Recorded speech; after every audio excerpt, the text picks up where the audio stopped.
Rosalie, ilan na ba ngayon yung bilang ng indigent senior citizens na nakakatanggap ng monthly pension mula sa DSWD?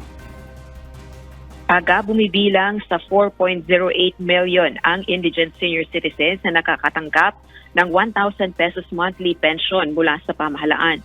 Sa ilalim ito ng Social Pension for Indigent Senior Citizens ng Department of Social Welfare and Development o DSWD. Subalit nagpahayag ng pagkabahala si Social Welfare Secretary Rex Gatchalian sa 612,000 na bilang ng indigent senior citizens na nasa waiting list nila.